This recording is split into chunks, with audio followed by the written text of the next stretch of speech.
UKMotorTalk.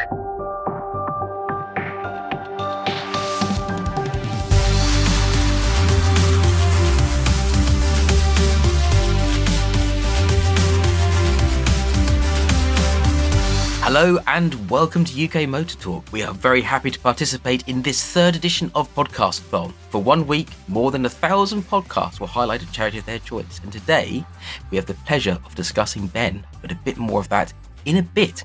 I'm Mike, hello. I'm Jim, hello. I'm Graham, hello. I'm Dave, hello and welcome. From the beauty of editing, the 4 attempts I had at trying to say PODCASTHON will be edited into one smooth take, or possibly all of them together for you to hear my mishaps and misfortune. Thanks, Andrew. I'm glad you're wearing your podcast thong. That's UK Motor Talk After Dark. That's the alternative feed. That's for the Patreons. Yes, special edition. Be glad, listeners, this is not on video. To be fair, I am wearing glasses and at least one sock, so there you go. I am partially dressed. So what have we all been up to? You guys all well? I think so. It's gotten slightly warmer this week, hasn't it? And the evenings are getting slightly lighter, so it's nearly summertime. It's nearly dust off the interesting car weather, isn't it? So yeah, a couple of more weeks, I reckon, and we'll be about there. Well, you say that. I did take the Onion out on my birthday, and it was relatively warm. This was about a week ago. However, there was frost this morning, so who knows what the weather's doing. But then it's spring. It could be snowing in April, couldn't it? Who knows what's approaching spring. Yeah, it's a bit up and down. We had a couple of nice days, but it was maybe a slight false dawn, wasn't it? But the daffodils have made an appearance, and then, yeah, they just all get frostbite the next day, so it's no good for them, is it? It's been a delight to be on the roads when you could actually see the potholes, because you could actually see more than 100 metres because it had stopped raining. I shall be glad when it's a bit lighter. The car's disgraced itself at the minute. It's got the clever... Well, it was clever for the time, the bend lighting thing where it sort of does the oh yes, the point the lights around the corner. The I can't think of his name. It's completely adaptive. Gone out of my... Adaptive AFS, yeah. It's basically FFS. AFS, yeah. AFS is now FFS. It's decided that it doesn't want to play that game, probably because the usual problem is the sensor goes. So its auto leveling thing has basically dumped the headlight beam as low as it can go.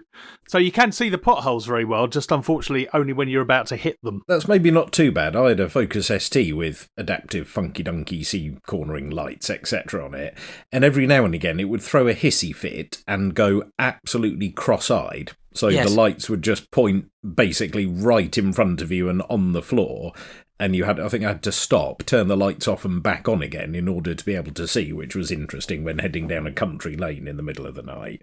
It just went completely cross-eyed, very wonky. Yeah, this has done it. I mean, it did it when I was on the way up to work the other day. I mean, albeit in the light, it was at the point at which the thing probably would have turned them off anyway, and it wasn't far off doing it. And it just basically goes, oh, lights are on lowest setting, blah, blah, blah. Oh, no, that's fine, it's light. And driving back, it was, they're back to normal. It must have just been a glitch.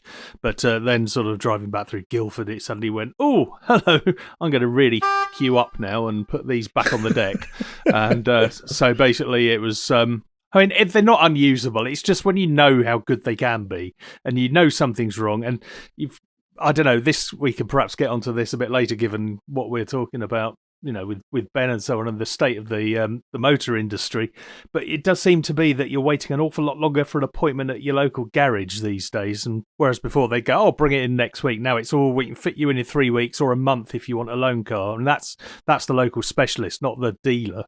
So I know pretty much what's wrong with it. There's a sensor there that takes in detections from things where the suspension says the car's pointing at this angle and that angle, and so therefore the headlights are going to point in this direction, and I think that's probably failed. It's a fairly common fault on VAG vehicles, I think, so hopefully that'll get fixed pretty quick, and it'll all be done under warranty because I've got an aftermarket warranty, and that's a part that shouldn't have failed. So try getting out of that one Skoda approved aftermarket warranty. Sounds like a sensitive subject. Oh, that's quite handy, because that sounds to me like the sort of thing that could be ruinously expensive. Because I think what solved it on my Focus was 2 new headlights. I think that's what was needed, so that all of a sudden could very easily be, £3,000 if you're not careful. Oh yeah, they're not cheap things, those. I think it's only one side, but they do both still go up. They both, I mean, when the thing came back to life when I sort of headed home from work. They sort of came up and everything went, did its little dance, and lo and behold, it was fine. And it was only when it got about 3/4 of the way home, it went, no, don't think we're going to play that game anymore. I think it's the module, it's the control module, which won't be cheap, but it's certainly a lot cheaper than the sort of grand they're going to want for a headlight with all the gubbins in those. Well, praise be to Jesus for aftermarket warranties. Oh yes, it's I've been. May there be no upper claim limit. and lo may that be the case for time immemorial. Thank you and good night. Yeah, so fingers crossed it'll all be all right. We've just been through a phase with the Volvo of every time it hit, well, not every time, but regularly when it hit a pothole, everything would cut out and it would simply stop. Loose battery? It was not pleasant late at night to lose everything. You couldn't even put the four-way flashers on. And then it would come back again. You could restart it, it would all come back again. And I spent a day searching for it before I found a loose negative cable, loose earth cable.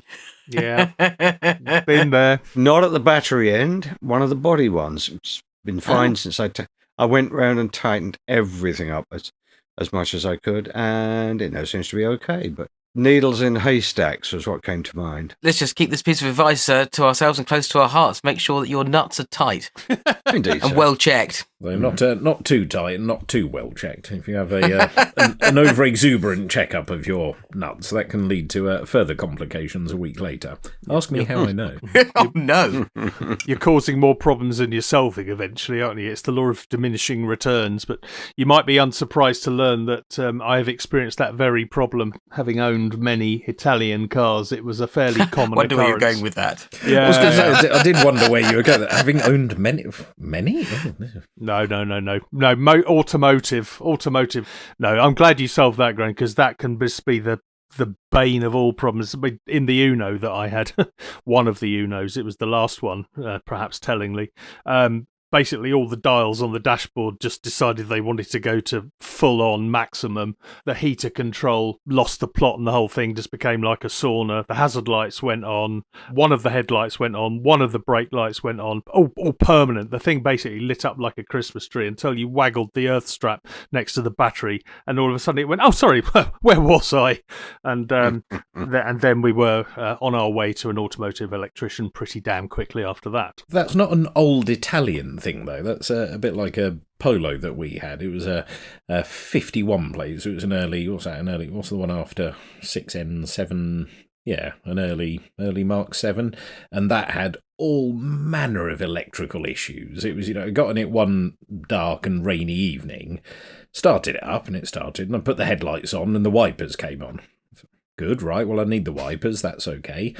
How do I put the headlights on? How do I put... well, let's try turning the wipers on and see what happens. The left-hand indicator came on, right? I'll save that one for later. How do I indicate? Right, that was the rear wipers that you put on. Press the hazard light switch and that put the headlights on in the end.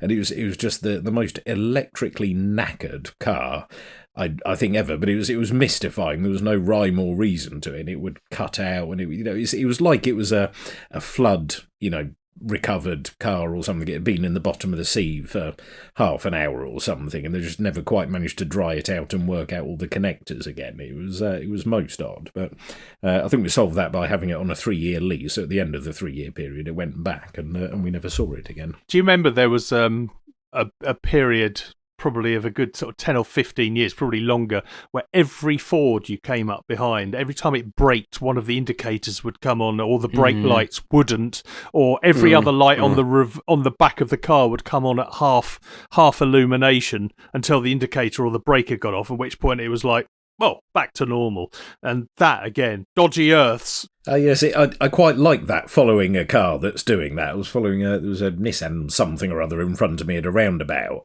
and it was very, very it looked like a nice sort of Christmas tree display, because as the indicator came on, lots of lights went off, and it went off, and all the other lights came on. It was just doing a merry little electrical dance to itself. It was quite happy. So it's always nice to keep the troops entertained, isn't it? Yeah. Is this a good time to say that I seem to have a bit of a earthing problem on the onion? Because as it so happens, I was thinking I can see I'm just going to get this ripped out of me today. But yeah, it seems that whenever I turn on the side lights, the dipped beam bulb on the driver's side front headlamp comes on very dimly, and then if I put the lights on, I kind of get them working correctly, except for the fact it's dimmer than the passenger side, unless I thought I'd just test this, connect a cable between the battery and the negative on the back of the headlamp bulb, thinking it must be something between the two, which case the lights work correctly. But my God, does that cable get hot.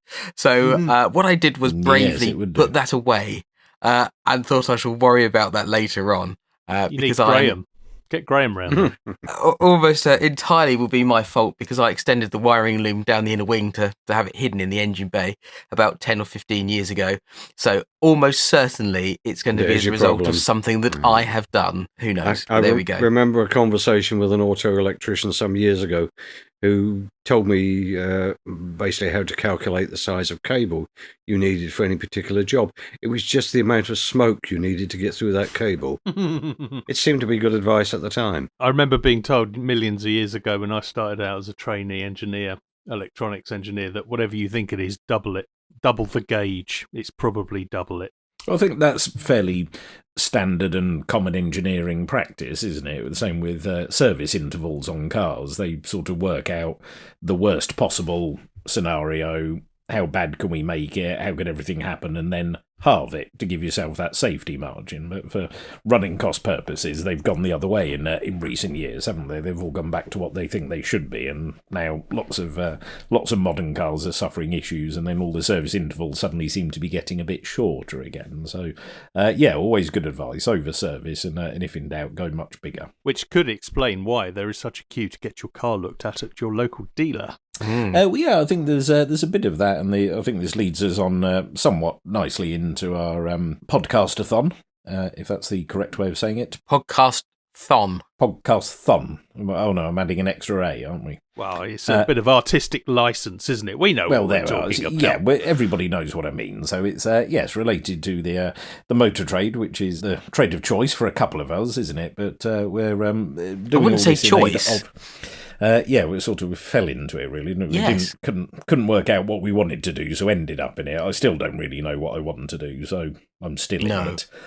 And it's the charity of choice is Ben, isn't it? Which is the Motor Trade Benevolent Fund, which looks after people in the trade or people ex-motor trade that have fallen on harsher times or worse times. I don't know, sometimes it feels like the motor trade is sort of a fairly harsh or bad time on its own. You kind of think, once you fall out of it, can things get worse? But of course they can, can't they? They can indeed. Ben is a fantastic charity which helps people with a number of things, actually. So health and well-being pretty much is the umbrella for what they do. But they help with physical health, well-being, even things like residential care for dementia and respite care and such as well. But they also do a lot with mental health, which of course is really important. We all have our bad days. Some days sometimes are worse than other days.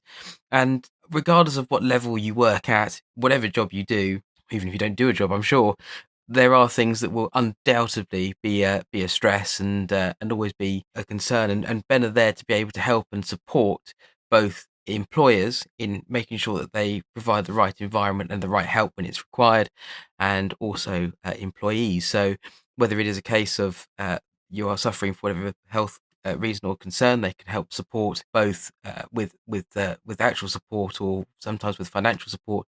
And the same if something happens and you're out of work or you need that assistance, they're there to be able to help you. So it is an incredible thing that they do. And it is quite often quite a stressful industry.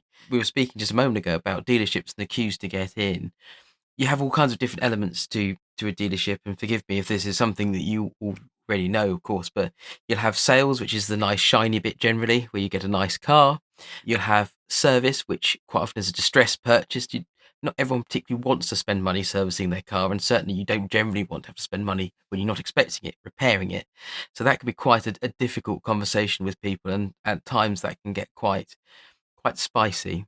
You have parts, and generally speaking, parts people are kept in the dark, quite literally round the back, out of sight, at a counter. That seems to be the way that it is. I don't know why, but every dealership I've worked in, parts people are heard but never seen. And then you might have other aspects, so the operational side of things upstairs, what they call the non-productives, which traditionally is the people that will sit upstairs in our ivory towers.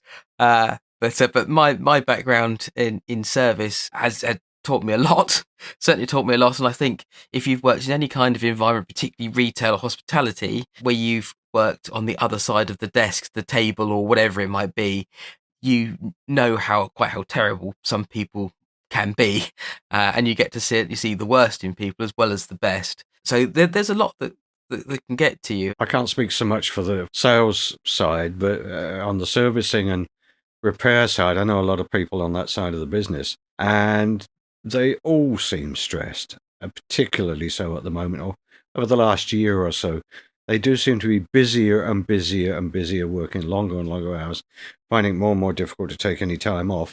So they're all getting very stressed, but they're working more and more and more, and don't seem to be making any more money. No. And they can't figure out how they can now be working 60, 70 hours a week and still not earning a great deal of money, because all of the other costs associated with that business have gone up, and it's a very difficult time to be in that side of the industry. As I say, I can't speak so much for the sales side, but I suspect that is just as difficult, just as stressful. And there's a lot of stick. And not so much I think carrot. it's one of those industries that tends to work on very fine margins. You know, there's big numbers involved in the amount of money that changes hands for a lot of things. You know, cars these days, we've lamented many times the cost of new cars, and when you didn't have to try too hard to get an outgoing Fiesta to over £30,000,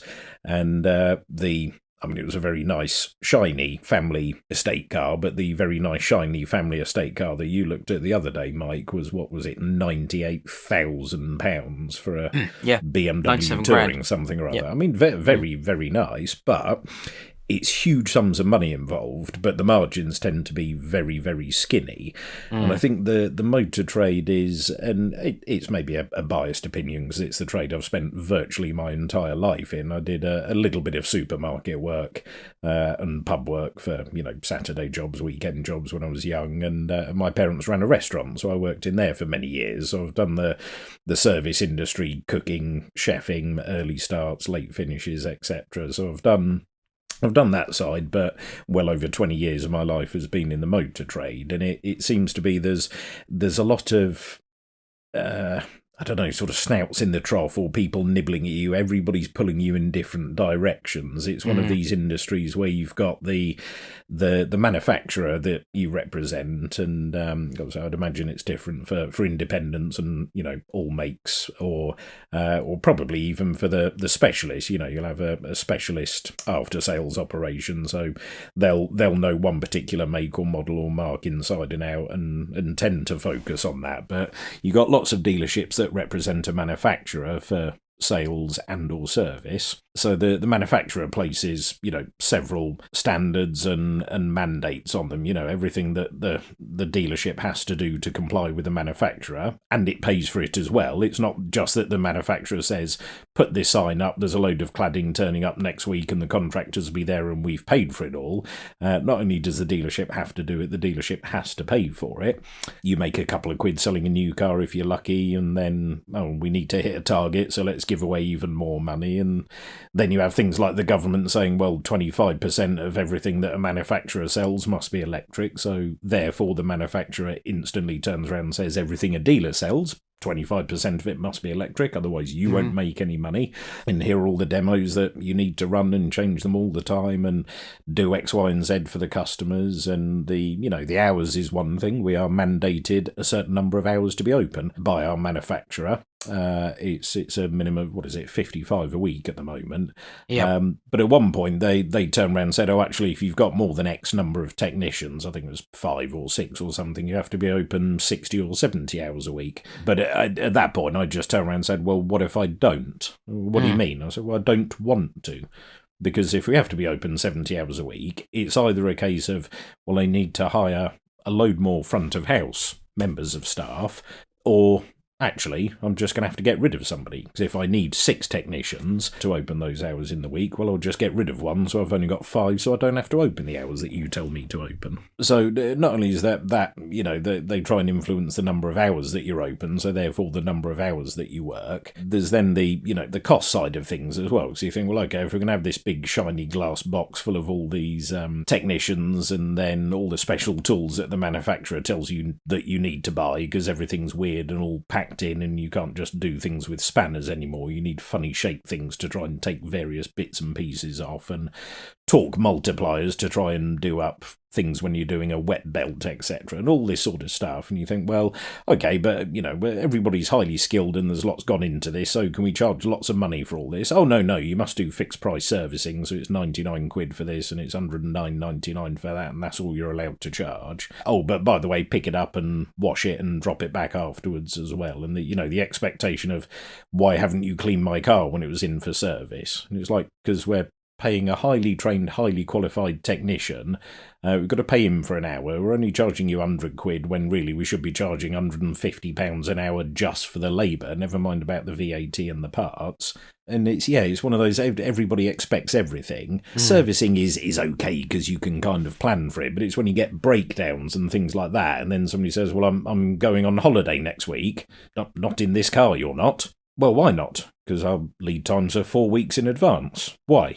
Because we're busy. Because there's a shortage of trained technicians, because it's not a glamorous or sexy industry to go into.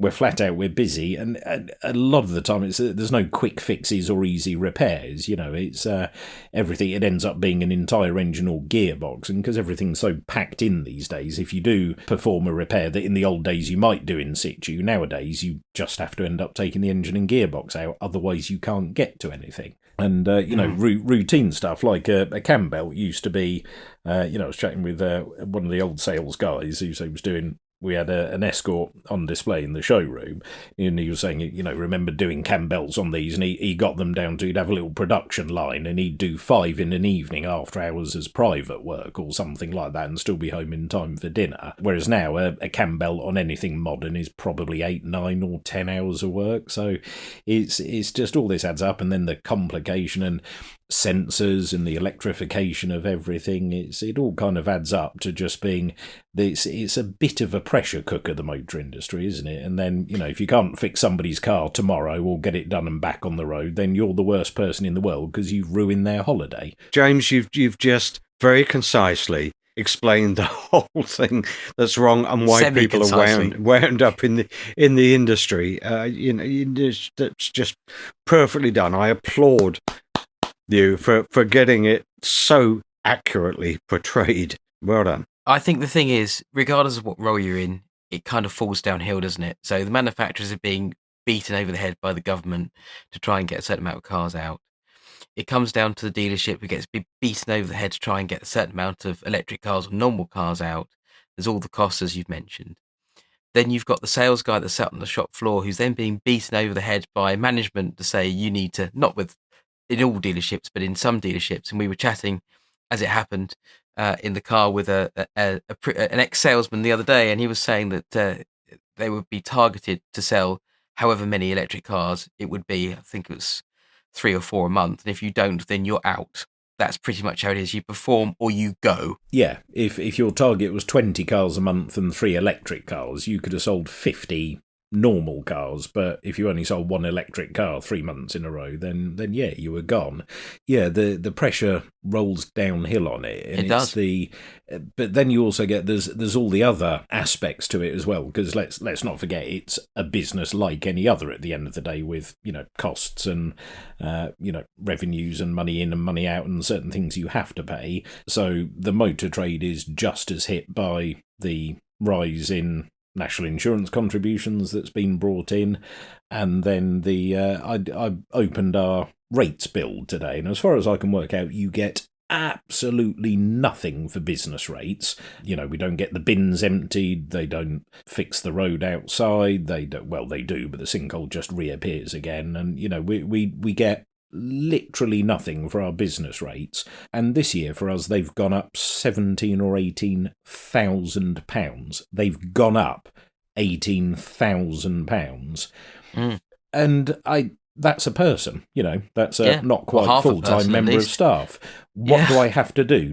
Do I have to get rid of a member of staff to pay for the business rates? All this is, it's the added pressures. And like I say, I'm sure there's, many industries that face similar pressures. And, I'd imagine a DFS store is similarly targeted by the manufacturer to do various bits and pieces and have a sale this weekend and do X, Y, and Z.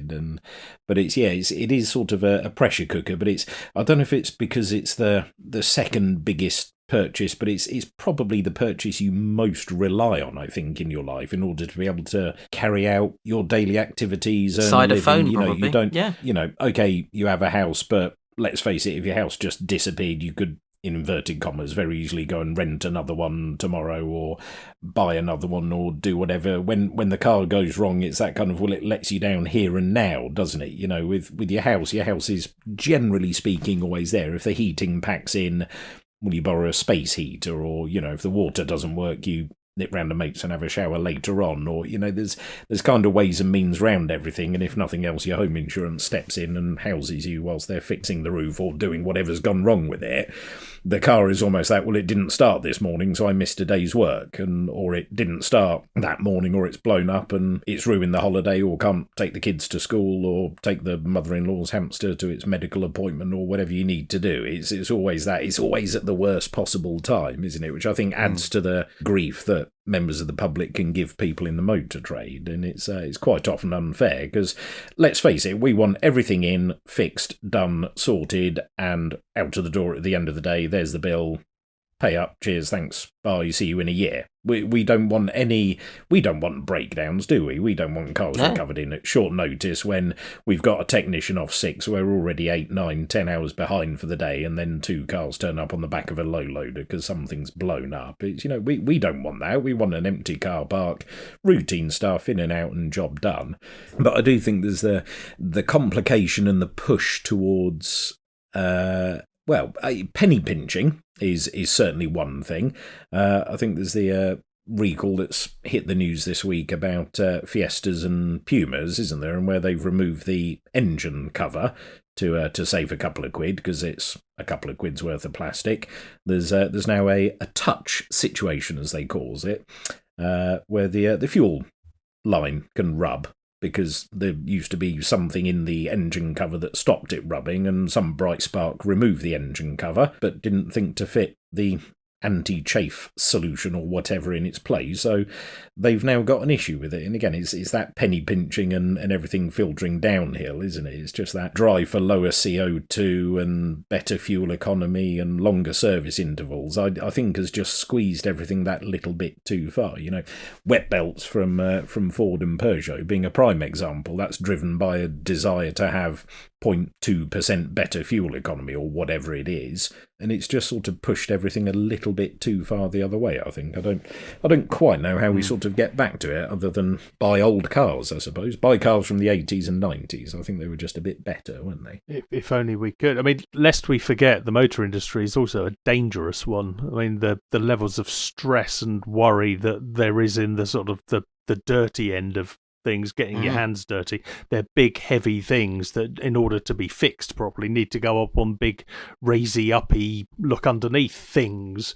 And I know health and safety these days is worlds away from where we were, but it still doesn't help your man in a high-vis jacket at the side of a very wet M23 with all the flashing lights in the world. You've still got idiots who can't drive, who can't see a bright yellow car. Dangerous. Exactly. Roadside recovery needs serious danger money. I think actually, in a way, it's probably a good thing that 99 times out of 100 you can't really fix a car at the roadside, because chances are it's just completely blown up, so it wants an engine, or it needs lots of diagnostics or sensors or resetting or this, that, the other. So actually, no, get it on the back of a truck as quickly as you possibly can and get out of there, and do exactly. It at least in a dealership. But then you got the ramps, but then you've got everything being electrified these days. So the fact that part of our special equipment and special tools to work on cars includes a big pair of rubber gloves and a ruddy great big hook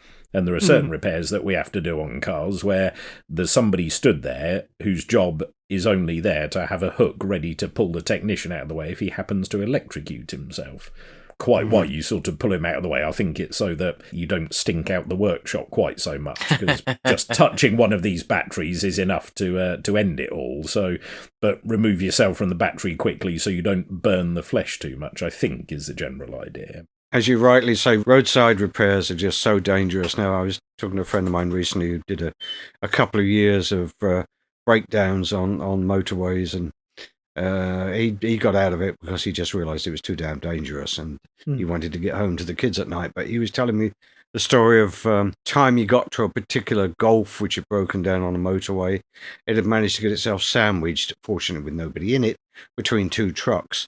And he ended up picking up a Golf that was about 4 feet long, because it had just been squashed. It was like a scene out of a Laurel and Hardy movie.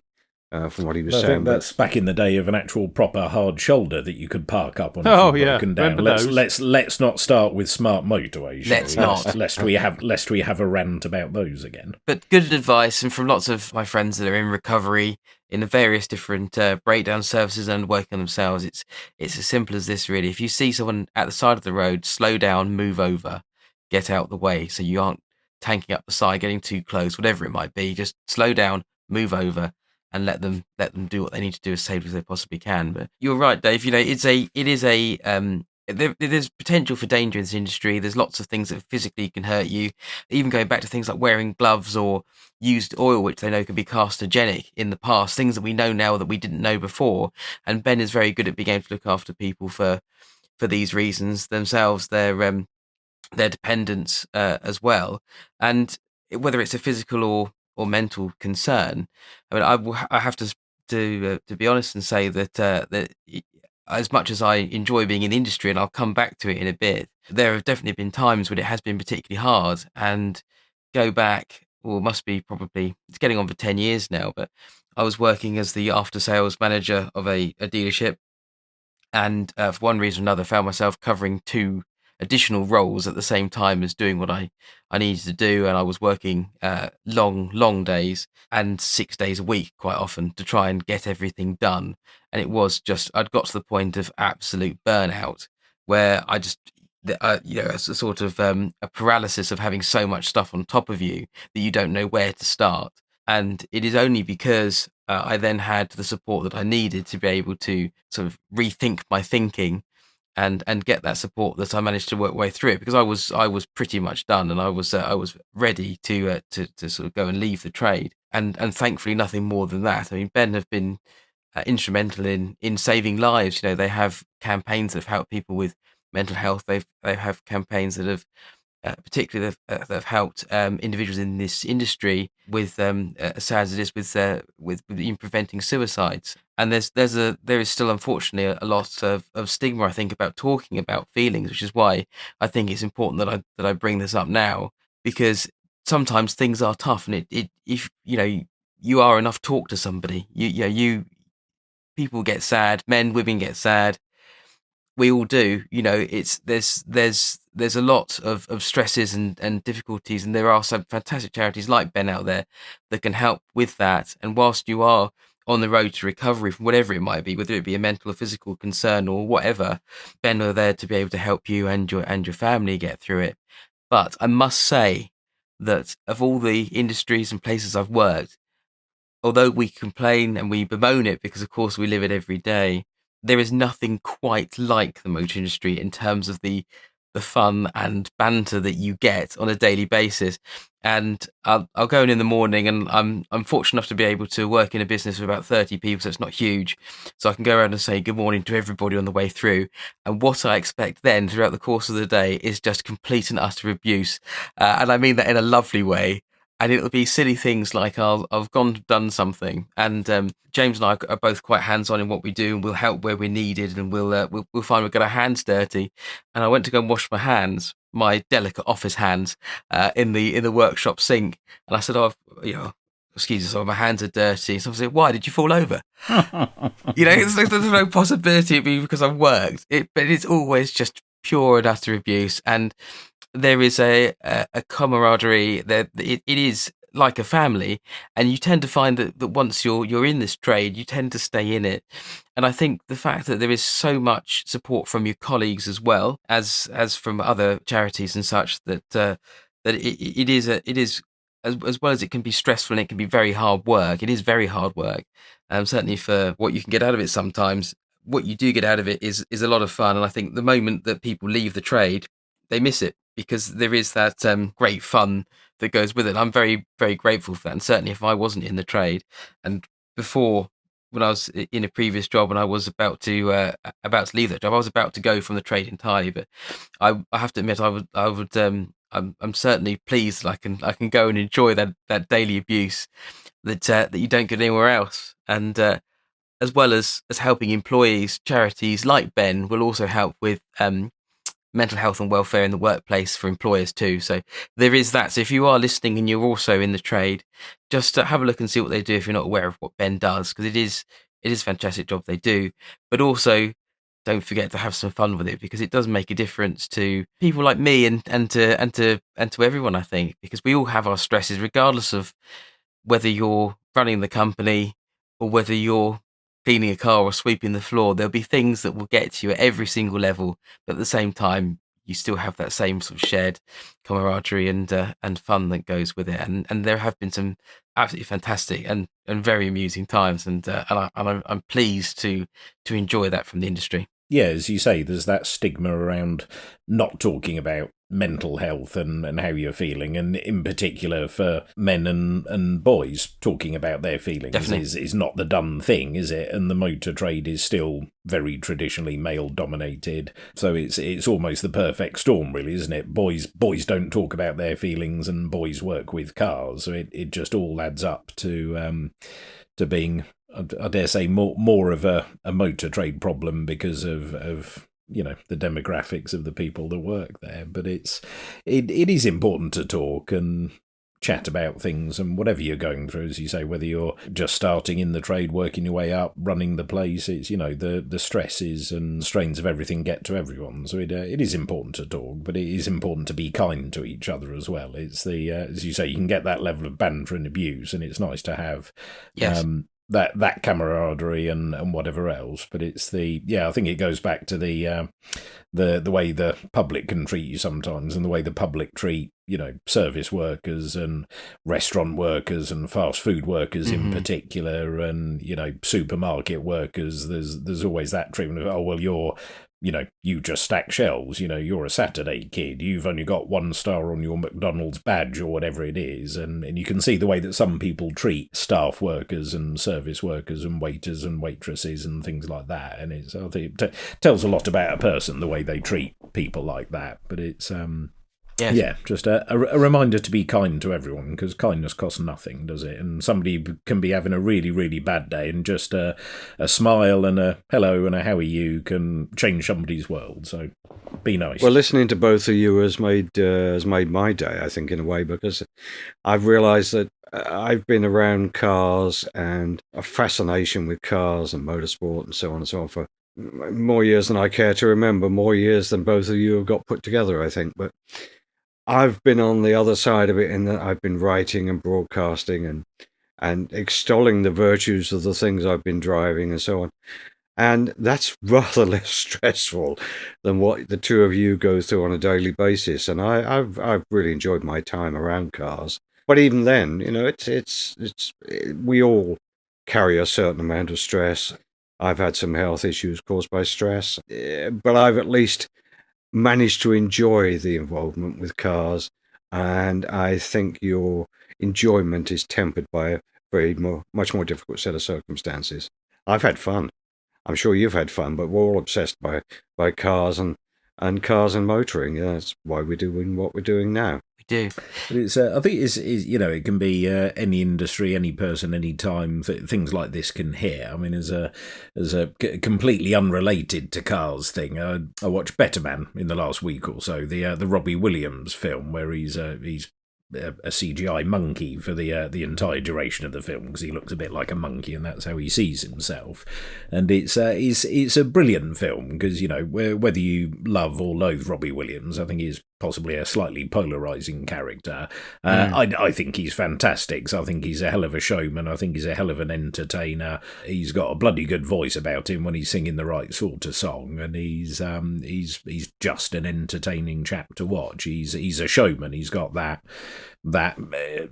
aura around him. But watching the film and watching what's going through his head when he's performing, and there's, you watch something like his Nebworth performance where he had hundreds of thousands of people in the palm of his hand. I mean, it was a moment equal, I think, just about equal to, Freddie at Live Aid, where he had the entire of Wembley Stadium in the palm of his hand. Robbie had something very similar at Nebworth, and there's hundreds of thousands of people just worshipping him and watching him showing off and being a bit silly.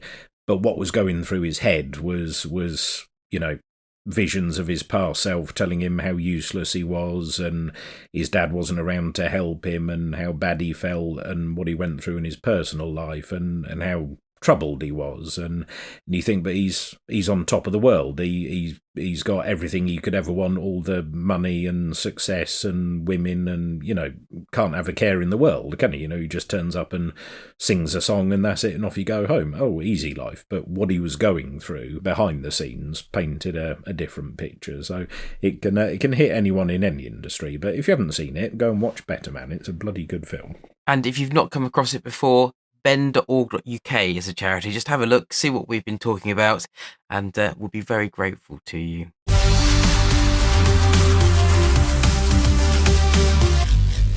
Now then, I think it's probably time to move on. Yeah, should we talk about something cheery now? I think that's been a very worthwhile discussion, but a very sombre discussion, isn't it? But, It has, and I'm waiting for the aforementioned abuse, because I've decided to take some of our own advice, perhaps my own advice, in fact, and consume it, as we've been dishing out the consumer advice, and as of course it's time for a new car. Now, my children are getting a bit bigger, and I'll be honest, I've been struggling to get them in and out the back of the Mini. That's been fun. It turns out not space for their legs. The little one is basically booting me in the back of the seat, which is delightful, and the older one is complaining there's just not enough space for him. And indeed, in the Focus ST, equally not quite enough space. So I've had to go and look for something new. And of course, being socially responsible and fully embracing the latest in technology, I have decided, of course, not to go for electric car for some unknown reason. I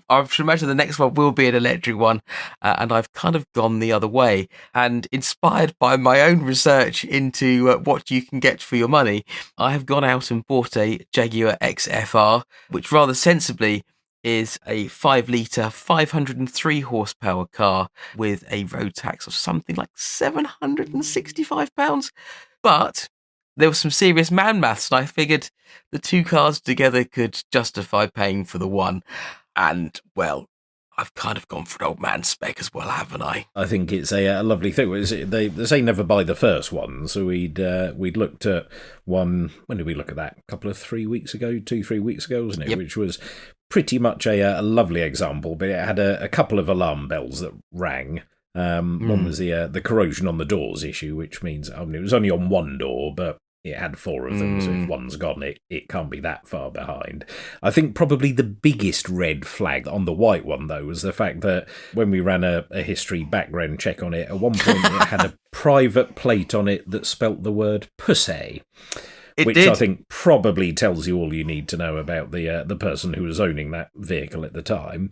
I mean, the car had been really, really, really well valeted, hadn't it? But still, I'm not quite sure.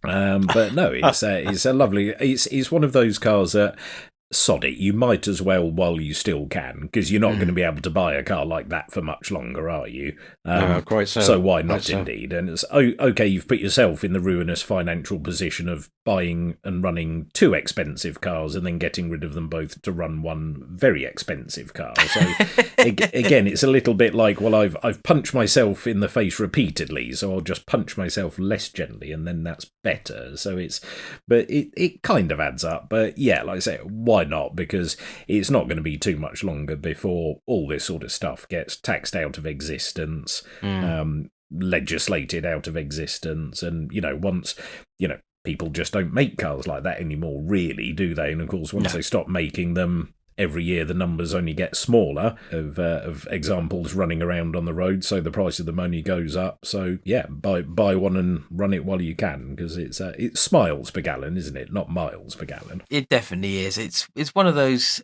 interesting things, isn't it? Where to sort of echo what Ben from Dad Cars has said, you get the opportunity to have your kids at this age for a limited amount of time, and it's quite nice to be able to go out and make memories, and for them to look back and think, oh, Mum or Dad had a cool car. We went to some great places. We did some fun things, and we'll be able to jump in the car now all together. And if we want to scoot off down to Goodwood or wherever we want to go, different places, we can go out there. We can enjoy it together, and we can have some fun with the car. And I think that's really nice. I don't think there's the moment that you can't do that anymore. And I guess the Mini is an example of that, where it's a struggle. It becomes more of a problem than it becomes fun to go out and enjoy it. It just isn't as fun anymore. So it's nice to be able to do these things and, as you say, enjoy it whilst you still can. I think it's quite funny that this particular example, the first one we looked at, the white one, was a very sporty looking car which had sort of two-tone wheels and red brake calipers and no chrome. The one that I've eventually gone for is a chromed up example in a very subtle grey colour, and it could be any other car. It could be a diesel, couldn't it? And you wouldn't really know.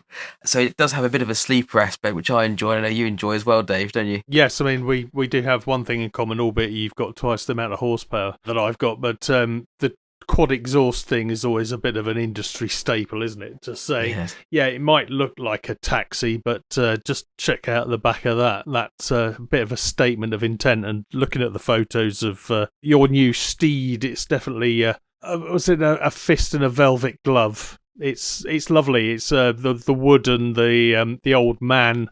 I'm off to the golf club. Trim writes checks that it can very much cash, and I think that's a huge amount of fun.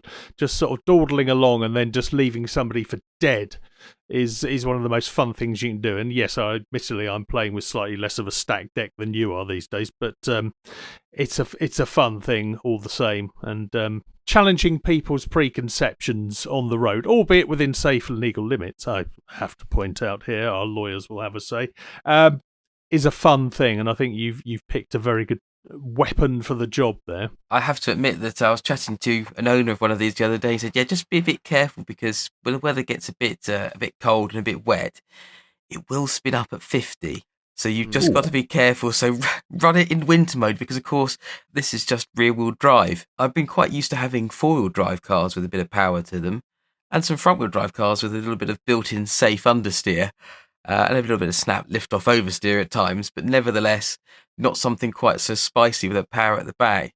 And I think it's not, by modern standards and by electric car standards, there are much quicker cars these days. This is about 4.7 seconds to 60, but it does the sort of the mid-range punch quite well. So the sort of 30 to 50 bit is something like 1.9 seconds or something. So that bit is quite quick. I think that's where the danger is, isn't it? Where you could put your foot down and in bad weather. So I think I'm going to have to make sure that I behave and take it very easy to begin. Possibly a cautionary word of advice might be winter tyres. Yes.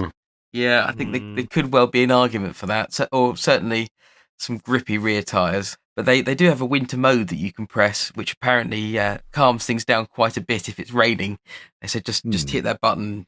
I think it's with all the advancements in modern technology and bits and pieces, and of course when that car came out, the tyre technology was where it was. Tyre grip and efficiency and handling and water displacement and everything else has moved on quite a bit since then. I think, if you I heard something the other day, and I think it was a Porsche, whatever it was, from 20 years ago, and they just put new tyres on it, and it went 7 seconds quicker around the Nürburgring or whatever, just from a set of tyres. So they've come along a lot and come along a long way. But I think I seem to notice more these days, there's a marked difference between a very good sporty tyre in the summer and how that tyre then reacts in the winter. I think the Definitely. operating range of tyres used to be a lot bigger. I think they're a bit more niche and a bit narrower now. So winter wheels, winter tyres might be a good shout for that. I agree with you definitely on the tyre front. I've run Michelin Pilot Sport 4s for quite some time, and I've noticed that when the temperature gets down to about 7 or below, everything feels quite slippery, and you're going until you've got some heat in the tyres, and it takes a bit of a while to get that in there when you're just driving normally on the road, because probably you're not a lunatic. They certainly don't grip in the way that they do in the summer, or even in the wet in the summer. It's just in the winter when they're cold, you do definitely feel it, great as they are. If you've been driving four-wheel drive and front-wheel drive a lot, then you're going back quite a long way in technology to that much power and rear-wheel drive only. And you've not got the electronics to catch the car if it snaps away from you. It comes down a lot more to driving skills. You'll enjoy that. I'm sure you'll enjoy that. Are you complimenting my driving ability there, Graham? No. I'm sure you're capable of handling that. But the fact is, that much power, rear-wheel drive. I've been caught out 2 or 3 times when I was road testing cars. It's just they were a handful through the 90s when you got that much power. When you start rotating cars, I think was it the 300 ZX twin turbo? I seem to remember losing on ice, and I very nearly ditched that. Just a little bit too much power in the wrong place, but there you go. I'm sure that won't happen to you. If we book a track day or 2 at Goodwood, that's probably the best, most refined environment. A rarefied country atmosphere for a rarefied vehicle, a prestige vehicle such as the Jag, needs a nice setting of Goodwood on a summer's day for a track day. I can just see myself now just doing a full Partridge trying to explain to people why you turned up in it. Well, it's the British M5. It sounds ridiculous, doesn't it? But with some oak trim. I mean, just taking our cue there from Alan Partridge, who, let's be fair, is a bit of an expert when it comes to handling vehicles on the road. I think you could probably allay any fear that you ever had about handling the cars just by getting some string-back driving gloves, which just give you that extra tiny little bit of purchase on the wheel. So, fear not. All your fears need not be indulged anymore. String-back driving gloves, you're in for the win. You'll handle any situation you'll ever come across. They're so aerodynamic. The heat wick, to take the heat out of your hands, you'll have more control with the string-back driving gloves. You can guarantee it. Takes the stress away. I'd be more worried about the little compartment that holds all the Werther's originals and the secret compartment for stolen paintings in the boot. Is there room on your parcel shelf for a box of tissues? Because that seems to be de rigueur, doesn't it? Yes, and a fedora. A frenetic nodding dog. Yeah. Oh, there's so much potential here, isn't there? You could have a nodding dog, given the accelerating capabilities of that car. Nodding dog with a hands brace. Well, there we go. So yeah, that arrives tomorrow. Well, I say it arrives. I'm going to go and collect it. But there we go. We'll see if it leads me down a road of financial ruin. But I have to say, as we have before, seeing all the new Jag concepts and everything sort of going forward, it has made the old stuff look particularly exciting, I think. So, we'll see what comes of that. We'll see what comes of that indeed. And that wraps up this special episode as part of PODCASTHON. I hope you've enjoyed it, and feel free to visit podcasthon.org to discover hundreds of other associations through the voices and talents of amazing podcasters such as ourselves. So if you've enjoyed listening to us, if you've joined us as part of this podcastathon, thank you and welcome. We are here pretty much every other week, and we'd love to have you along. Otherwise, you can find us pretty much anywhere else as UKMotorTalk. We are at UKMotorTalk across the socials, on YouTube, and of course on your favourite podcast apps. Thanks very much for listening. I've been Mike. Goodbye. I've been Jim. Goodbye and take care. And I'm off to get an early night because I need to be up at 4 or 5 o'clock in the morning to watch qualifying from Australia, which starts this weekend. So I'm very excited about that. I've been Graham, and thank you for dropping into our little chat. Look after yourself. And I've been Dave, and I'll just say if you are in the trade and you do feel that you need a bit of help, Ben's website is ben.org.uk.